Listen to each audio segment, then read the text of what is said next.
榴莲味的。嗯，那我出去吃吧。在这吃吧，没事。我现在对这个榴莲味已经免疫了。那你尝一口。哎，那还是不必了。那你还是不喜欢？我当然不喜欢了。那你为什么要做榴莲蛋糕？因为你喜欢。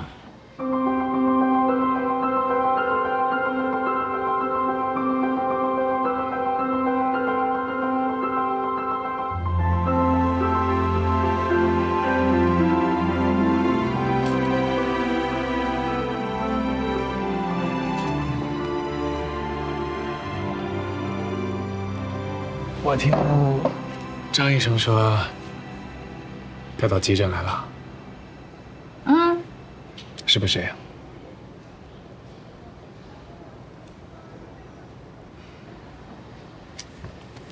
说实话，还挺不适应的。这2天，经我手的病人就已经走了3个，还有一个因为百草枯中毒，现在正躺在病床上。你别看他现在好好的，可能到了明天中午，他的肝脏就会开始衰竭，紧接着就会出现肺炎、肺不张、肺水肿，或者肺部纤维化，最后被活活的憋死。直到死，病人的意识都是清醒的，可怕吧？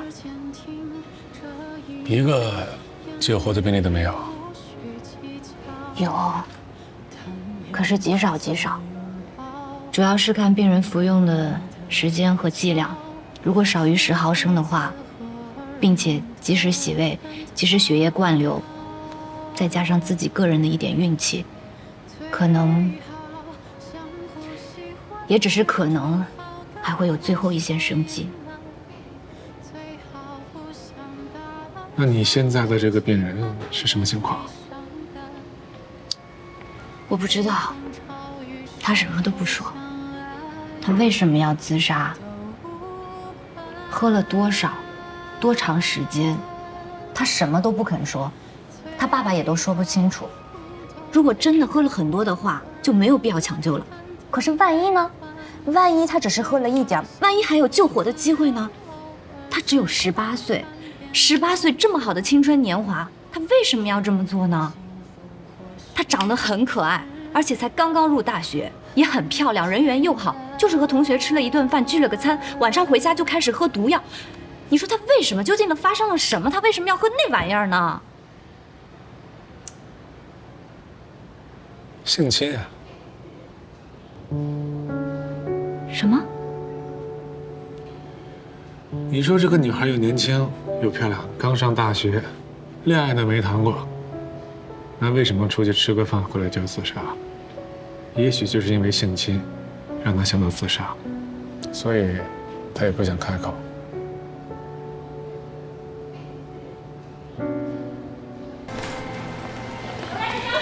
我在，医生，我女儿现在怎么样啊？快去缴费。哦，好。哎，那边。对，那我去了。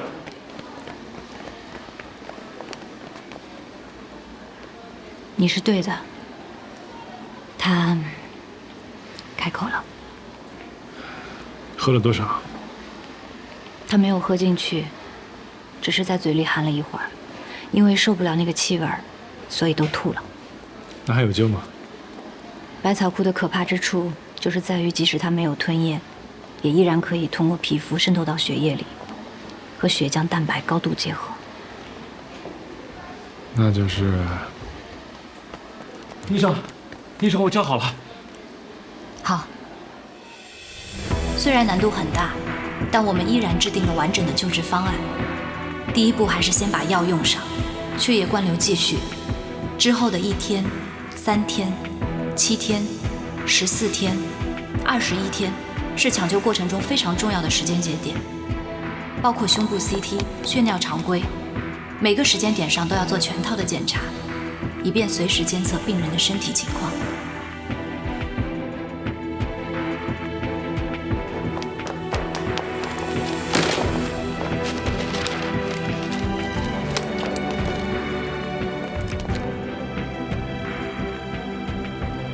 过1天看3天，过3天看7天。一般来说，7到14天是病情恶化阶段。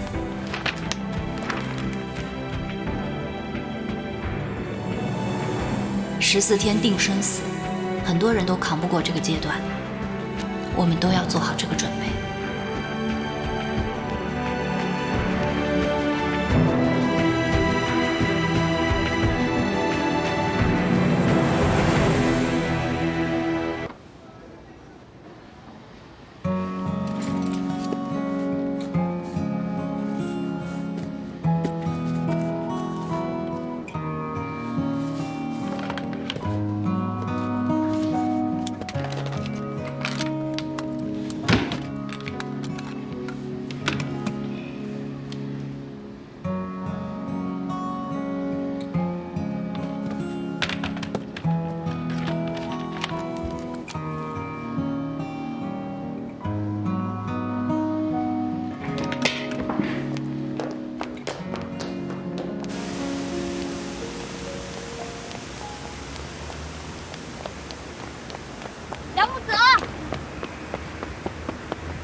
贾医生，那个蛋糕我尝了，还是温热的，所以我想送蛋糕的人应该没有走远。侦探小说不白看嘛。不，这跟侦探小说没有关系，是因为只有你才会把刚出炉的蛋糕第一时间送到医院来给我。原来我休假比较闲嘛。蛋糕很好吃，朗姆酒口味的。昨天是巧克力味的，前1天是黄桃奶油味的，之后的每一口，我都有很用心的在品尝。你喜欢就好。很喜欢。现在下班回家吗？还不行。刘然的左肺已经出现了纤维灶。没有其他的治疗办法吗？即使有，也不是我能主导的。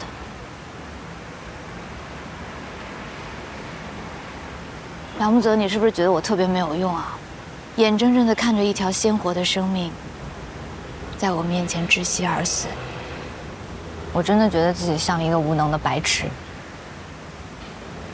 你说世界上为什么会有人会发明百草枯这种东西呢？它是没有特效解药的毒药，哎，如果没有它的话，先生，我跟你说啊，你看枪可以杀戮，但是它也能制止杀戮，对吧？海洛因可以让人死，但是吗啡却能镇痛。这个世界上没有什么绝对的对错。百草枯当时人家是作为最有效的除草剂被发明出来的，后来只是因为有些人使用不当，让它蒙上了毒药的污名。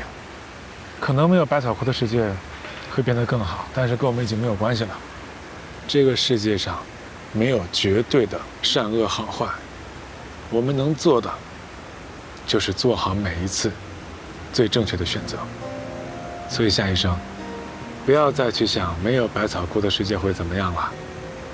与其做一只聪明的鸵鸟，不如做一个勇敢的白痴。上一个这样勇敢的白痴叫堂吉诃德。你记住了啊，一个伟大的骑士可以失败，但是绝对不会被打垮。伟大的医生也一样。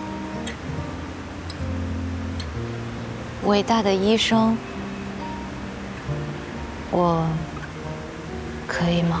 当然可以了，我说你是你就是。谢谢你，梁木泽。谢谢你的蛋糕，还有刚才的那番话。快回去好好工作吧。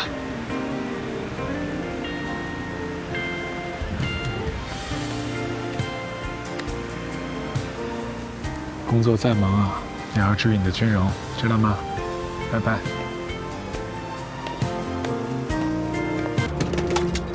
伤员被辆商务车撞倒，头部受伤出血，血压80/40，血氧85。老师，是刘然爸爸。什么？我要见我女儿，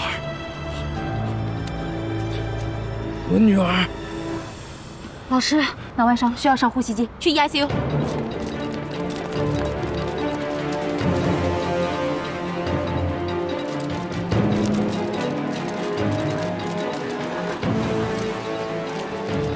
病人血压在下降，血送来了吗？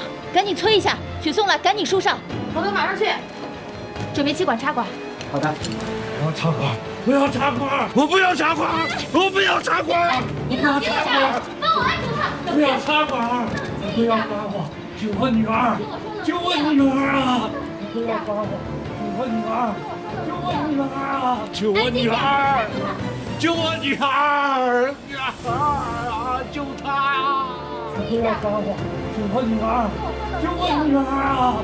救我女儿啊！我的女儿啊！女儿！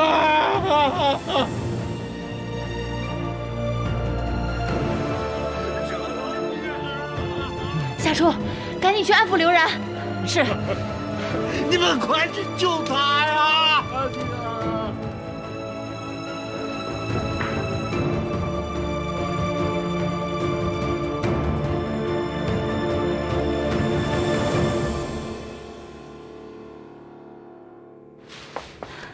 刘然，别激动，别激动，你怎么了？是哪儿不舒服吗？你怎么了？失颤了，肾上腺素1毫克，进推，准备除颤。刘然，你冷静一点啊，冷静，没事儿，没事儿。200焦，来。你等一下，等一下。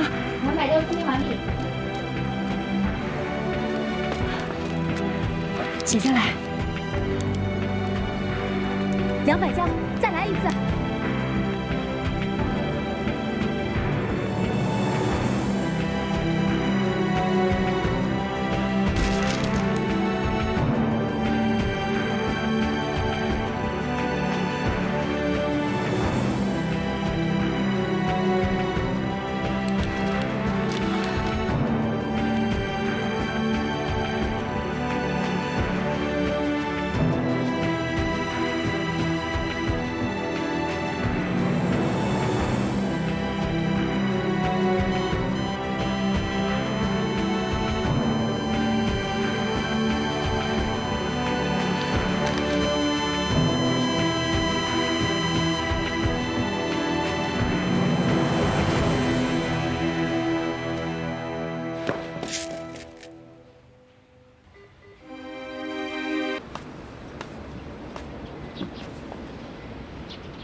廖木泽，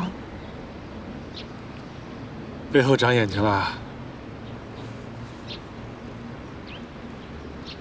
没有，但我希望是你。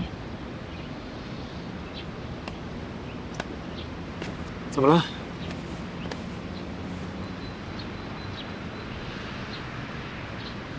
刘然的父亲，我知道，我看见他送进医院了。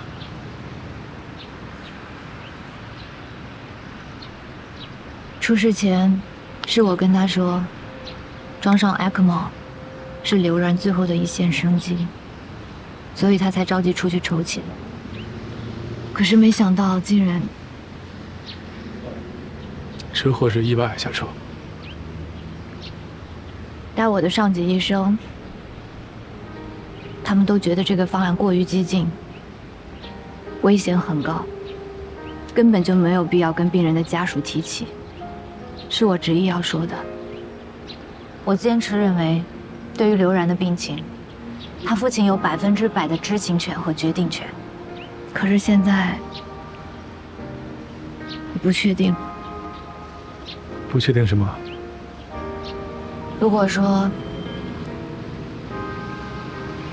治疗方案给病人家庭带来的压力已经超过了最后的受益，我是不是应该直接屏蔽掉风险，或者直接替他们做出选择，不至于会变成现在这样？这样的结果，也许是我真的错了。你没错，时间地形、火力对比，以及最后的目标任务。只有身临其境，做出的选择才有意义。在选择的当下，你只能选择相信当时的自己。就算以后会后悔，也没关系，你尽力了，你没有错。这是我第一次出任务之后，心理医生跟我说的话。你看过心理医生？对啊，不然我干嘛那么抗拒那时候你给我安排心理医生啊？医生说的挺有道理的，但是我还是想不通。第一次出任务到现在已经过去了8年了，可是我还是失眠，还是睡不着。夏初，这种感觉我知道，但是我经历过的，不想让你再经历了。我没做到的，希望你能做到。相信做出选择那一刻的自己，你尽力了，没有错。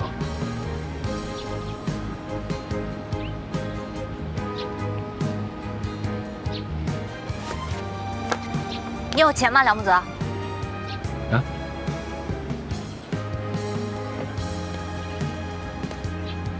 多少都行，你先借我。你要自己给他垫钱啊？算了，我自己想办法吧。哎，小爽，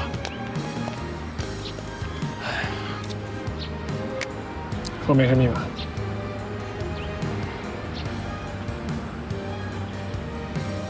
怎么了？不要，不要拿回去。要。蛋糕在你桌上。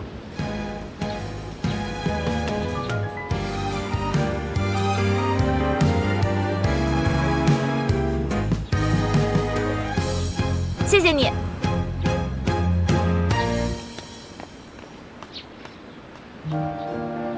挺好的，谢谢你啊。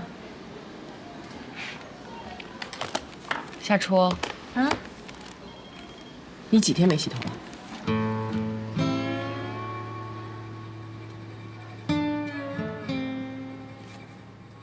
？3天，你还是不是女人啊？没有这么夸张吧？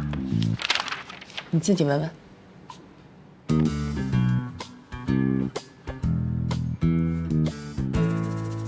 还好吧。急诊不是上一天休一天吗？你怎么忙到连洗头的时间都没有？是上一天休息一天，可是上班的那一天累成狗，休息的那一天就忙着补瞌睡，哪有时间考虑洗头的事情？你完了，你再这样下去，我保证所有的男人都会离你8丈远。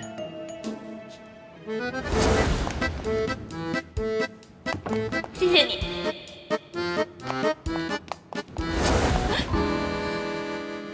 怎么了？我昨天抱了梁木泽，他不会闻到了吧？你抱梁木泽？嗯，为什么？对他表示感谢呀。我问他借钱，他垫付了刘然的医药费。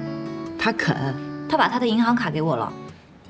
我是说，他肯让你抱他？我当时抱得很快，他根本来不及反应。是他不想反应。如果他不想让你抱他，我保证你连1根手指都碰不到。是吗？废话，人家是特种兵。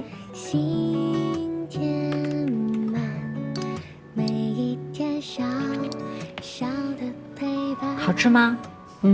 哪儿买的？他做的。来，喝点水。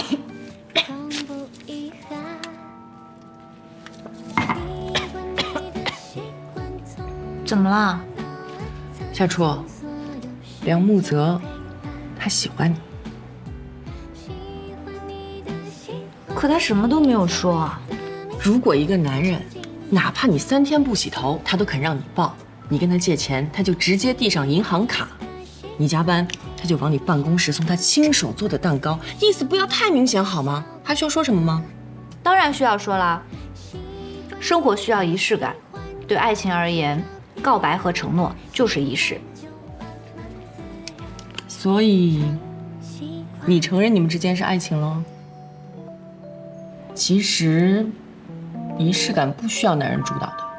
如果你喜欢他，他不说就换你说呗，反正是一层窗户纸，谁捅不是捅，对吧？